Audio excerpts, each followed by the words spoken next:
तो देखिए बच्चों, लास्ट क्लास के अंदर हमने आप लोगों को बताया था, ये फीचर स्टार्ट किए थे, फीचर्स ऑफ मैनेजमेंट, जिसके अंदर मैंने आपको डायनामिक फीचर्स के बारे में बात बताई थी। अब डायनामिक फंक्शन बताया था फीचर ऑफ मैनेजमेंट में, जिसमें अपन ने KFC का एग्जांपल देखा था। फिर उसके बाद मैंने आपको बताया था management is a goal oriented process. Goal oriented process का मतलब ये होता है कि हर बिजनेस का अपने आप में एक गोल होता है। किसी बिजनेस का गोल क्या होता है? मार्केट को कैप्चर करना। जैसे एग्जांपल के तौर पे रिलायंस जियो। अब रिलायंस जियो ने क्या अपना गोल रखा था शुरू शुरू में, कि हर एक पर्सन के पास मेरा मोबाइल फ़ोन होना चाहिए। तो शुरू में उसने पूरा का पूरा इंटरनेट फ्री कर दिया, कॉलिंग फ्री कर दी, है ना। तो हर बिजनेस ऑर्गेनाइजेशन का अपने आप में एक गोल होता है। किसी का मार्केट कैप्चर करना एम होता है, किसी का इंक्रीज सेल करना एम होता है। तो सब मैनेजमेंट आपको ये बात बोलता है कि आप अगर ऑर्गेनाइजेशन है तो आपका अपने आप में गोल प्रिस्क्राइब्ड होना चाहिए, डिसाइड होना चाहिए कि आपको करना क्या है। ठीक है, इसलिए मैनेजमेंट को क्या बोला है? Goal oriented process. ठीक है, फिर उसके बाद अपन ने क्या चीज देखी? Management is a multi dimensional. Multi dimensional मतलब इसके कई 3 तरीके के डायमेंशन है: management of work, management of people और मैनेजमेंट ऑफ ऑपरेशन। तो मैनेजमेंट ऑफ वर्क के अंदर मैंने आपको क्या बात बोली कि कौन सा वर्क कब पहले करना है, कब बाद में करना है, इसकी नॉलेज हमें होनी चाहिए। जैसे अगर आप कोई नया प्रोडक्ट लॉन्च करने जा रहे हो तो आपको ये बात पता होना चाहिए कि पहले हमें मार्केट का सर्वे करना है, फिर प्रोजेक्ट को डेवलप करना है, फिर उसका एडवर्टीजमेंट करना है। ऐसे नहीं हो सकता कि पहले एडवर्टीजमेंट कर लें, फिर उसको डेवलप कर लें, फिर उसका सर्वे करवाएं, क्योंकि बाद में सर्वे करवाने का कोई मतलब नहीं है ना। प्रोडक्ट को तो देखो आप तभी मार्केट में लॉन्च करोगे जब आप लोगों की रिक्वायरमेंट के हिसाब से डेवलप करोगे, तभी तो लॉन्च होगा वो। फिर उसके बाद मैनेजमेंट ऑफ पीपल में मैंने बताया था कि जो राइट पर्सन है उसको राइट पर्सन को राइट काम देना चाहिए, है ना। तो पता होना चाहिए, जिससे क्या है, ऐसा भी नहीं होना चाहिए कि आपके ऑर्गेनाइजेशन में ओवर स्टाफ हो, ऐसा भी नहीं होना चाहिए आपके जो ऑर्गेनाइजेशन में अंडर स्टाफिंग हो। दोनों ही चीज़ें खराब हैं। अगर ओवर स्टाफिंग होगी तब भी आपकी इफेक्टिवनेस और एफिशिएंसी में फ़र्क पड़ेगा, और अगर अंडर स्टाफिंग होगी तब भी पड़ेगा। दोनों चीज़ें में ही प्रॉब्लम है, over staffing and under staffing में। फिर मैनेजमेंट ऑफ ऑपरेशन में मैंने आपको बताया था, management of operation interlink up करता है मैनेजमेंट ऑफ वर्क और मैनेजमेंट ऑफ पीपल में। अब देखिए, अब जो हमारी नेक्स्ट हमारे पास आ रहा है फोर्थ नंबर का, वो फोर्थ नंबर का हमारे पास क्या आ रहा है? Management of group activity. तो आप देखो फोर्थ नंबर का, अब आप लिखें मैनेजमेंट ऑफ ग्रुप एक्टिविटी, फिर मैं आपको बाद में समझाता हूं। पहले लिखें management management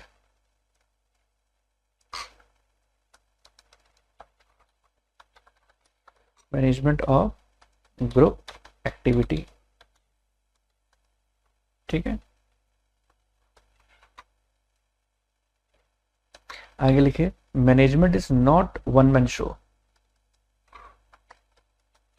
management is not one man show, it is a group activity group activity and every individual working in the organization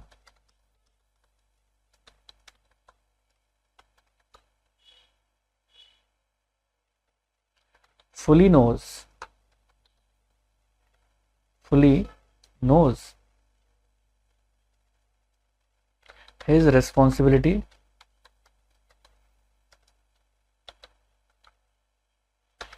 and duties which he oblique she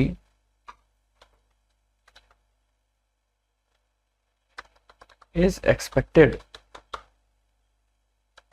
to complete within the time frame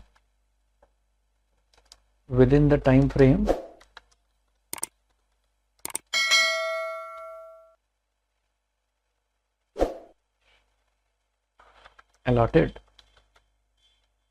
ठीक है, तो इसको तो आप डाल दो इसमें point number A. ठीक है, फिर इसे डालें point number B. every individual joins the organization with different and multiple needs.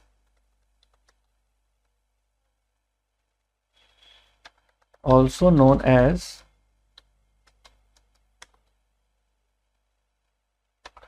personal objective,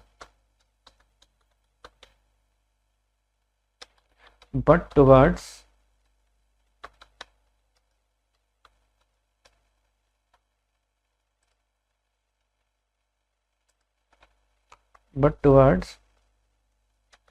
the achievement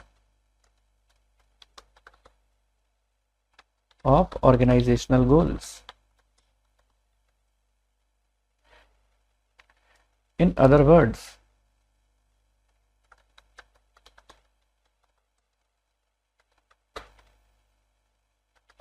to provide best services in the organizational interest.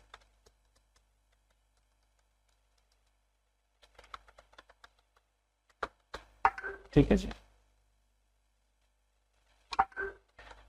तो देखो बच्चों, हम लोगों का देखो ये पॉइंट जो दे रखा है, इस पॉइंट का क्या मतलब है, management is a group activity. आज एक बात बताएं आप, अगर आप ये सोचें कि हम कोई भी एक्टिविटी, कोई भी अगर आप मैनेजमेंट करने जा रहे हैं, अगर आप अपने बिजनेस के अंदर सोचें कि सारा काम अगर आप खुद कर लेंगे, तो क्या वो पॉसिबल है कि आप सारा काम खुद कर सकते हैं? आंसर है नहीं, सारा काम तो हम खुद नहीं कर सकते।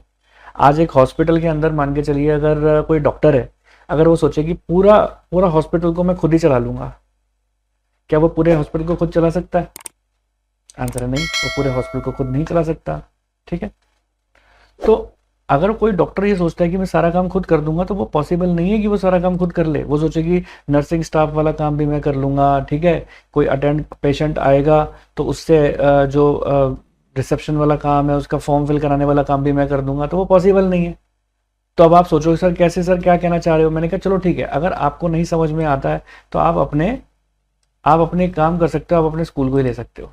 अब आप ये सोचो कि आपके स्कूल के अंदर आपके प्रिंसिपल ये सोचें कि सारा काम प्रिंसिपल जो हैं वो खुद ही कर देंगे, फिजिक्स भी वो खुद पढ़ा देंगे, केमिस्ट्री भी खुद पढ़ा देंगे, अकाउंट्स भी खुद पढ़ा देंगे, बिजनेस स्टडीज भी खुद पढ़ा देंगे, इकोनॉमिक्स भी खुद पढ़ा देंगे, और फीस भी सारे बच्चों से खुद ही कलेक्ट कर लेंगे। क्या पॉसिबल है? नहीं है ना। तो कहते हैं कि किसी भी ऑर्गेनाइजेशन के अंदर एक अकेला आदमी चाहे तो वो सारा काम खुद नहीं कर सकता है, उसके लिए उसको एक टीम चाहिए होती है, एक्सपर्ट पर्सन की। मैंने अब देखो लाइन टू लाइन अगर आपको मैं बात समझाऊं, management is not a one man show, it is a group activity that and every individual working in the organisation fully knows his responsibility and duties.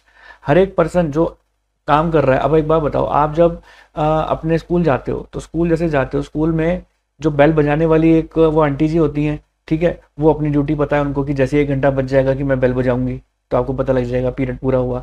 Fees लेने वाली जो आंटी जी बैठी हुई हैं, तो वो फीस लेने का काम करती हैं, ठीक है, तो उनको पता है कि मुझे फीस लेने का काम करना है, मुझे नहीं पढ़ाना, ठीक है। और जो टीचर है, अकाउंटेंसी के टीचर है, वो अकाउंट्स पढ़ाने आ जाते हैं, इकोनॉमिक्स के टीचर इकोनॉमिक्स पढ़ाने आ जाते हैं, ठीक है। एडमिनिस्ट्रेटर अपने एडमिनिस्ट्रेशन करते हैं, बुक सेलर अपना बुक सेलिंग का काम करते हैं।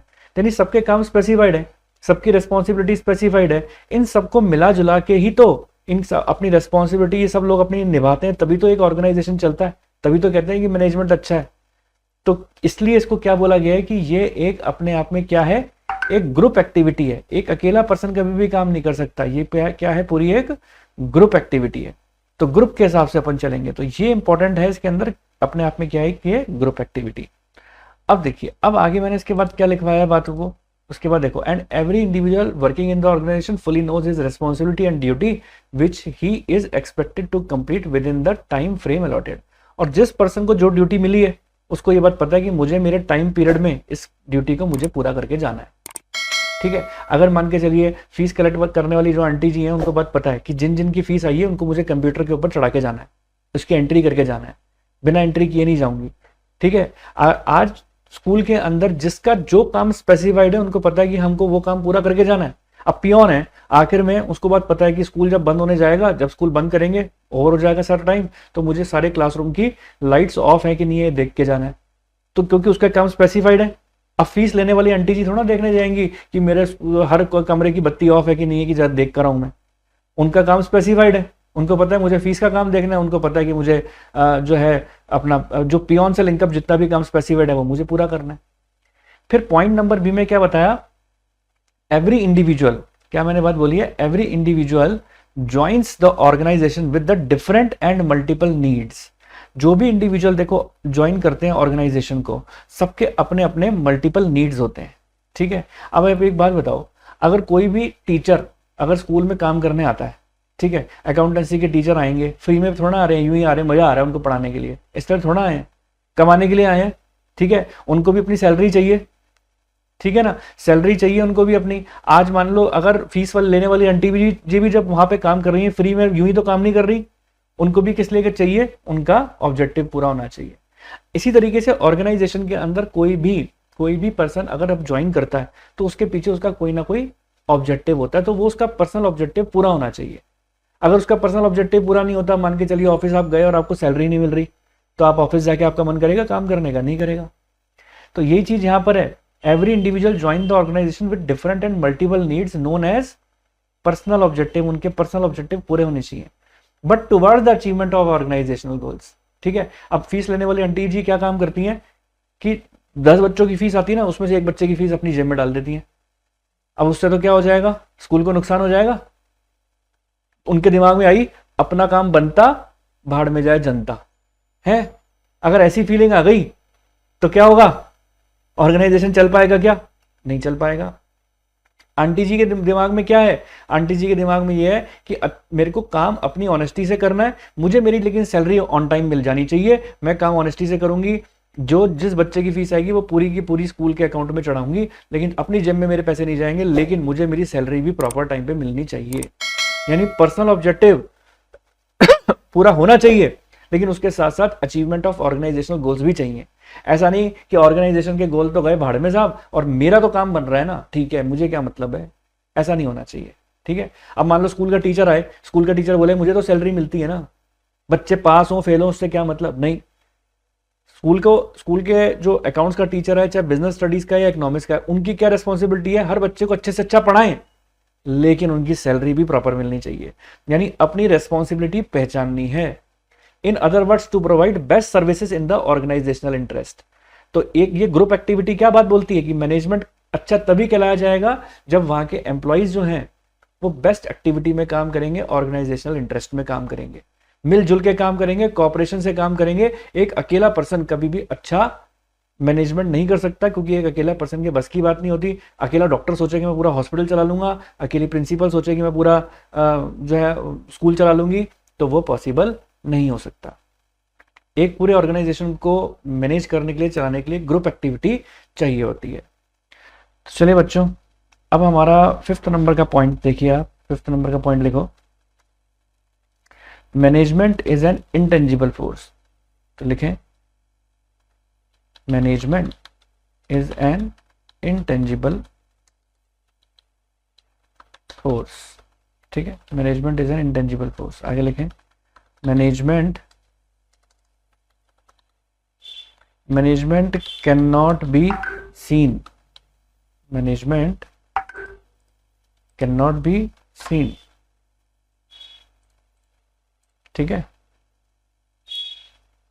आगे but it's presence can be felt, but it's presence can be felt, ठीक है। when, आगे लिखें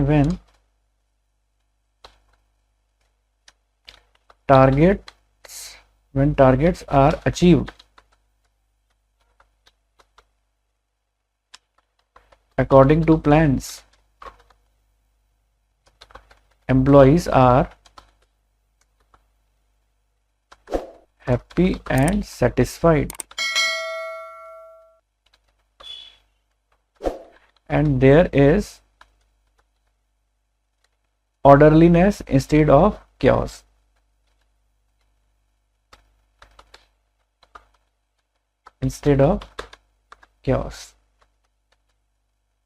ठीक है। अब देखो, तो देखिए बच्चों, इसके अंदर देखो क्या बात बता रखे हैं। देखो management is an intangible force. Intangible हमें किसे बोलते हैं? अगर आप अकाउंटेंसी के बच्चे हैं तो आपको ये बात पता होगा कि इंटेंजिबल किसे बोलते हैं। इंटेंजिबल उसे बोलते हैं जिसे हम केवल महसूस कर सकते हैं, जिसे हम देख नहीं सकते, टच नहीं कर सकते, उसे महसूस कर सकते हैं। अब मैनेजमेंट को एक ऐसा एलिमेंट बताया गया है जिसको आप महसूस कर सकते हैं। अब एग्जाम्पल के तौर पर मैं बात बताता हूँ। आप कहते हैं ना कि हम किसी हॉस्पिटल में गए और हॉस्पिटल में जाके हमने देखा कि कोई एक इमरजेंसी केस आया, फटाफट से स्ट्रेचर आ गया, स्ट्रेचर आने के बाद लाइफ सेविंग मशीन फटाफट से लगा दी और उसका ट्रीटमेंट चालू हो गया। बिलिंग करने के लिए नहीं बैठे पहले कि पहले पैसे दो फिर काम होगा, नहीं, पहले उसकी जान बचाई, फिर उसके बाद बिलिंग वाला काम हुआ। हमने देखा कि इतने एक्टिव थे, फटाफट से हमारे मरीज की जान बचा ली, है ना। हमको ऐसा लगने लगा कि यार ये हॉस्पिटल अच्छा है, यहाँ पर हर चीज बहुत प्रॉपर ढंग से होती है। तो वहां का एक्चुअल में मैनेजमेंट अच्छा था, तभी हमें उसमें अच्छी फीलिंग आने लगी। मैनेजमेंट कोई ऐसी चीज नहीं है जो दिखती हो, लेकिन वो फिर भी होती है। अब आप बोलेंगे सर और एग्जांपल, आप होटल का एग्जांपल ले लें। जैसे ही आप होटल में गए तो आप होटल में जैसे ही आप अंदर एंटर हुए, आपका लगेज उठाने के लिए वेटर्स आ गए, उन्होंने लगेज उठाया। वहाँ के जो पर्सन थे फटाफट लगेज उठा के आपको रूम की चाबी दे दी, आप रूम चले गए, ब्रेकफास्ट आपके सामने आ गया, अच्छी आवभगत हो गई, आपको लगने लगा यार ये होटल तो बहुत अच्छा है, ये होटल तो बहुत बढ़िया है, यहाँ का मैनेजमेंट अच्छा है, यहाँ का मैनेजमेंट अच्छा है। आप यही किसी गवर्नमेंट ऑफिस के अंदर जब चले जाते हैं, जब गवर्नमेंट ऑफिस में जाते हैं किसी चीज की भी शिकायत लगाने कि साहब हमारे तो ये वर्क काम नहीं हो रहा, जैसे एग्जांपल के तौर पे बीएसएनएल के ऑफिस में चले गए और वहां जाके आपने सबसे पहले तो आपको आधा घंटा तो ये छानने में लग गया कि शिकायत दर्ज कौन से काउंटर पे होगी। तो आप बोलोगे भाई साहब वहां मत जाना यार, ये बहुत खराब ऑफिस है, यहाँ पर तो एक खिड़की पे जाओ तो दूसरी खिड़की पे भेज देते हैं, दूसरी खिड़की पे जाओ तो तीसरी खिड़की पे भेज देते हैं। ठीक है, जैसे आप किसी गवर्नमेंट बैंक में चले जाओगे तो कहीं पर वहां पर भी ऐसा ही होता है, किसी भी गवर्नमेंट ऑफिस में चले जाओगे तो वहां पर यूजुअली ऐसा होता है। अब मान के चलिए जैसे मैंने आपको बीएसएनएल का एग्जांपल दिया, तो उसके सामने अगर मैं आपको एक एग्जांपल और देता हूं, कल का मान लो अगर आप एयरटेल के ऑफिस में गए। अब एयरटेल के ऑफिस में जाओगे तो सबसे पहले तो आपको सीट पे बैठाया जाएगा, ठीक है, आपसे आपकी प्रॉब्लम पूछी जाएगी और आपसे सॉरी फील और करेंगे कि आप सॉरी आपको इतनी प्रॉब्लम का फेस करना पड़ा, और हाथों हाथ आपकी प्रॉब्लम सॉल्व हो जाती है। तो वहां पर आपको लगने लगता है यार ये मैनेजमेंट तो बहुत अच्छा है, यानी आपकी प्रॉब्लम सॉल्व करने के बाद सॉरी भी फील किया उन्होंने। तो क्या था वहां पर, ये सब चीजें क्या थी जो हमें अच्छी लगने लगी? वो इसलिए क्योंकि वहां का मैनेजमेंट अच्छा लगने लगा। किसी आप बैंक में गए, बैंक में अगर आपको कोई चीज का किसी भी तरीके का कोई अगर आपको काम था तो फटाफट अगर आपका काम हो गया तो आपको लगने लगा कि यार यहाँ पे काम फटाफट हो जाता है, हर चीज प्रॉपर मैनेजमेंट में है। क्यों? क्योंकि वहां पर हर चीज कोऑर्डिनेटेड है, ऑर्गेनाइज्ड है, सबके काम डिफाइंड है, सबको बात पता है हमें क्या काम करना है, कोई डिले नहीं करता किसी चीज के ऊपर। तो हमें लगने लग जाता है कि यार यहाँ पर हमें अच्छी फीलिंग आई, अब हमें यहीं पर ही जाना है। तो मैनेजमेंट होता है वहां पर, लेकिन वो दिखाई नहीं देता। तभी इसको क्या बोलिए कि management is an intangible force. तो आप इसके अंदर क्या चीज लिख सकते हो? देखो, management can not be seen but it's presence can be felt. इसकी प्रेजेंस फील की जा सकती है लेकिन इसको देखा नहीं जा सकता। When target is achieved according to plan, employees are happy and satisfied, there is a, इसको देखो, इसको आप अलग लाइन से लिख दो चाहो तो। ये देखिए, इसको मैं लाइन बदल देता हूं, ये देखिए यहां से अपन इसकी लाइन बदल देते हैं। ये देखिए, व्हेन टारगेट्स आर अचीव्ड, इसकी कलर भी बदल देता हूं जिससे आपको समझने में दिक्कत ना आए, क्योंकि इसमें बिल्कुल आपको जो बात बोली है, ये देखिए, ठीक है, थोड़ा सा दूसरा कलर ले लें इससे आपको क्लियरली समझ में आए। देखिए ये, when targets are achieve according to plan, जब टारगेट अचीव हो जाते हैं, प्लान के अकॉर्डिंग हो जाते हैं, हमारे एम्प्लॉइज हैप्पी हैं ऑर्गेनाइजेशन के अंदर, ठीक है, कोई एम्प्लॉय बुराई नहीं कर रहा कि मैनेजमेंट खराब है, हमें सैलरी नहीं देता, हमें बोनस नहीं देता, एम्प्लॉय हैप्पी हैं, अकॉर्डिंग टू प्लान चल रहा है, सब सेटिस्फाइड हैं, हमारे कस्टमर भी सेटिस्फाइड हैं, किसी तरीके का कोई क्योस नहीं है, तो हम कहते हैं यहाँ का मैनेजमेंट बहुत बढ़िया है। इसका मतलब ये साबित होता है कि मैनेजमेंट एक इनटेंजिबल फोर्स है जो दिखाई नहीं देती परंतु फिर भी होती है, वो फील की जा सकती है। ठीक है, चलिए अब इसी के बाद हम लेते हैं पॉइंट नंबर 6, फीचर का पॉइंट नंबर 6 लेते हैं। ठीक है, चलो तो फीचर का पॉइंट नंबर 6 आप लोग मेरे साथ साथ लिखें। पॉइंट नंबर 6 कहता है management is all pervasive. Management is all pervasive. ठीक है, मैनेजमेंट इज ऑल परवेसिव। अब आप इसमें लिखना चालू करें managerial activity, managerial activities are performed in all type of organization, in all type of organization. ठीक है, in all departments and all levels, and at all levels, either it is big or small, profit or non-profit, service और manufacturing. ठीक है, spelling ठीक कर लीजिए organisation के. तो देखिए बच्चों, अब जो नेक्स्ट पॉइंट आ रहा है हमारे पास, क्या आ रहा है, management is all pervasive. Management is all pervasive से क्या मतलब है कि मैनेजमेंट आपको हर जगह दिखाई देगा. ठीक है, चाहे आपकी ऑर्गेनाइजेशन बिग हो, देख पा रहे हैं आप, चाहे आपकी ऑर्गेनाइजेशन बिग हो चाहे स्मॉल हो.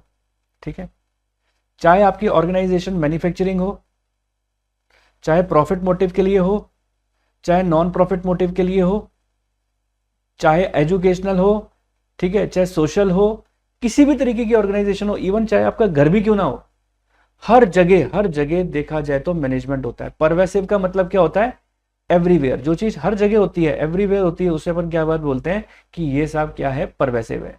तो मैंने क्या चीज बोली है आपको, क्या लिखवाया है, managerial activities are performed in, managerial activities are performed in all type of organisation. इसी का ही मतलब परवेसिव है कि ये सभी टाइप ऑफ ऑर्गेनाइजेशन के अंदर मिलती है, इन ऑल डिपार्टमेंट्स मिलती है, एट ऑल लेवल्स मिलती है. सभी डिपार्टमेंट पे है, सभी लेवल्स पर है, चाहे फिर वो बिग है, स्मॉल है, ठीक है, प्रॉफिट है, नॉन प्रॉफिट है, किसी भी तरीके की मैन्युफैक्चरिंग यूनिट है, हर जगह आपका ये जो आपकी मैनेजमेंट है ये हर जगह मिलेगा. इसलिए हम इसको क्या बोलते हैं, मैनेजमेंट इज ऑल परवेसिव. अब आती है देखो बच्चों पॉइंट नंबर 7 की. पॉइंट नंबर 7, तो लिखना चालू करो पॉइंट नंबर 7 के बारे में, फिर मैं आपको समझाता हूं. Point number 7 is the last point. ठीक है, तो लिखो, management is a continuous process. ठीक है, इसमें लिखें सबसे पहले a point, management is a process of continuous activity, but separate function, that is. तो चलिए बच्चों देखो आगे लिखते हैं, that is, आगे चल रहा था अपना planning, that is planning, organizing,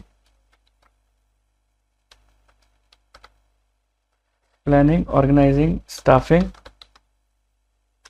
direction and controlling. और बी पॉइंट लिखें, मैनेजमेंट स्टार्ट्स विद ऑर्गेनाइजेशन,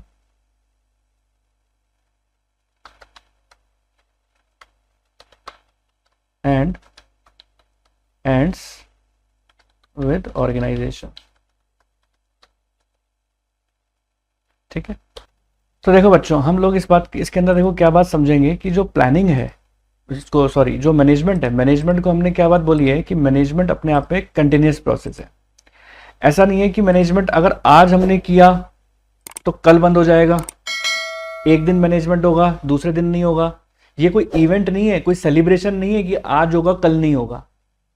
लिखा हुआ है, देखो मैंने क्या लिखवाया है, management is a process of continuous activity. जैसे मान के चलिए आपने क्या चीज देखी, मैं देखो एक पिक लगाता हूं ताकि आपको मेरी बात समझ में आए कि मैं क्या चीज कहना चाहता हूं. देखो इस पिक से आपको सारी बात क्लियर हो जाएगी जो मैंने आपको बात बताई. ये कंटिन्यूस एक्टिविटी है। एग्जाम्पल के तौर पे जैसे देखिए ये पिक है अपने पास, ऐसे एक बार इस पिक को सेट कर देता हूँ इस पे, ताकि आपको बात मेरी क्लियर हो जाए मैं आपको क्या कहना चाहता हूँ।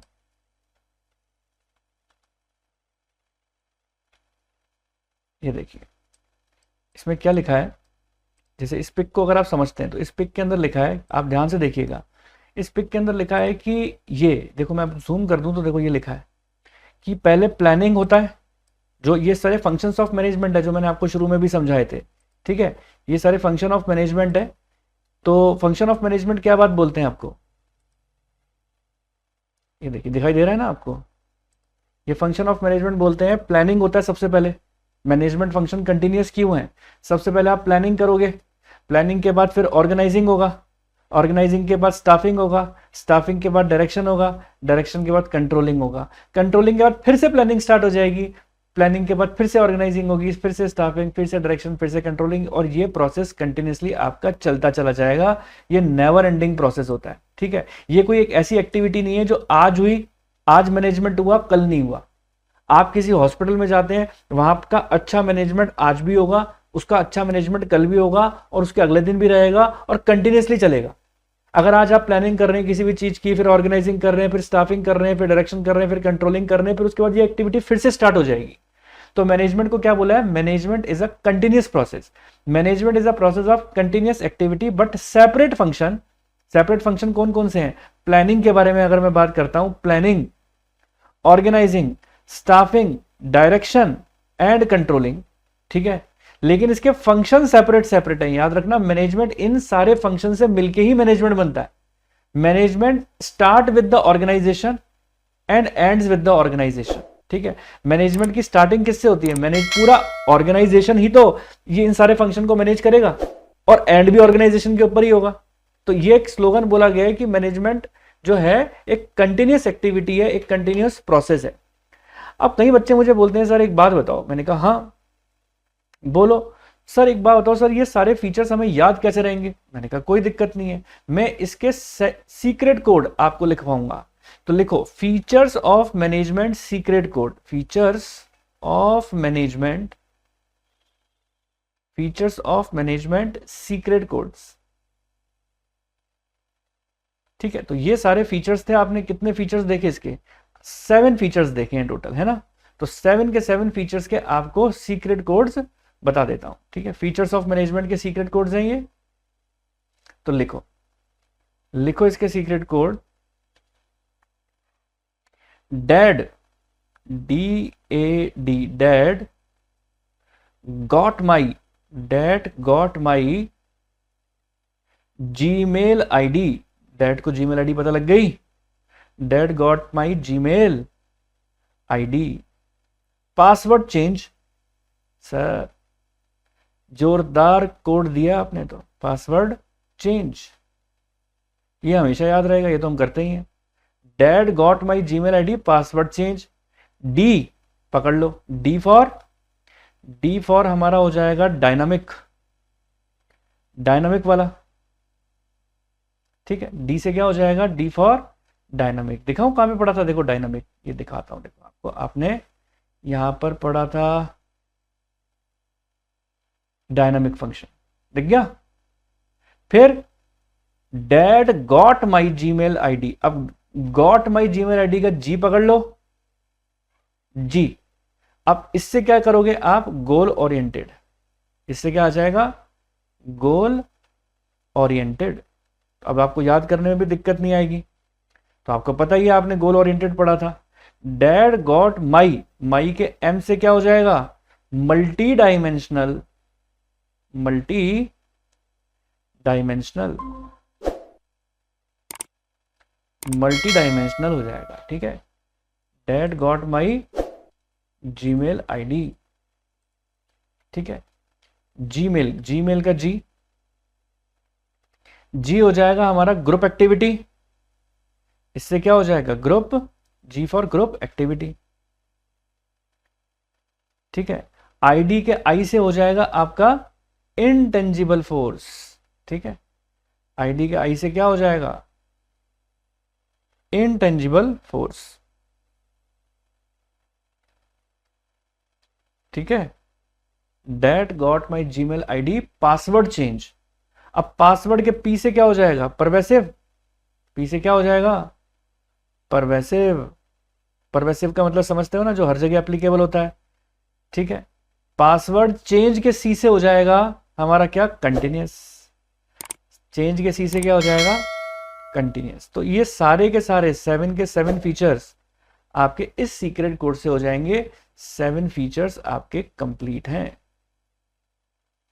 तो उम्मीद करता हूं ये 7 के 7 फीचर्स के अंदर क्या लिखना है, आपको इसके हेडिंग्स भी याद हो गई होंगी अच्छी तरीके से, और इसमें क्या लिखा हुआ है ये भी आपको अच्छी तरीके से समझ में आया होगा। तो उम्मीद करता हूं आप लोगों को मेरा वीडियो अच्छा लगा होगा, पसंद आया होगा। मेरा वीडियो अच्छा लगा, पसंद आया तो इसको लाइक कर देना, चैनल पे नहीं हो तो सब्सक्राइब कर देना, और अपने फ्रेंड सर्कल के साथ ज़्यादा से ज़्यादा शेयर कर देना। तो जल्द से जल्द मिलते हैं अपने नेक्स्ट वीडियो के साथ। तब तक के लिए ओके, टाटा, बाय बाय।